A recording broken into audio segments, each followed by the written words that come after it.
পুতুল চল, এখানে আর থাকতে হবে না, বাসায় গিয়ে ডিভোর্স লেটার পাঠিয়ে দিব। না মা, আমি এখান থেকে যাচ্ছি না। যাবি না মানে? এখানে তুই কাদের সাথে থাকবি? তুই কি না খেয়ে মরতে চাস? আমি না খেয়ে মরবো না মা। আমি এখন থেকে এই সংসারের দায়িত্ব নেব, আমি চাকরি করব। বড় বড় লেকচার দিস না পুতুল, জীবন কোনো ছেলে খেলা না, জীবন অনেক কঠিন জিনিস।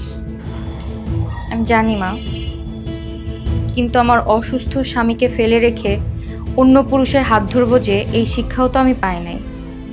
এটা আমাকে দিয়ে কোনোদিনও সম্ভব না, আমি কোনোদিনও করব না। তুই কিন্তু অনেক বড় ভুল করতেছিস, এটার জন্য তোকে পস্তাতে হবে। আমি পস্তাবো না, কারণ আমি জানি আমি যা করছি একদম ঠিক কাজ করছি। তুমি শুধু আমার জন্য দোয়া করো মা, আমি যেন আমার দায়িত্ব সঠিকভাবে পালন করতে পারি। এখন আসতে পারো তুমি।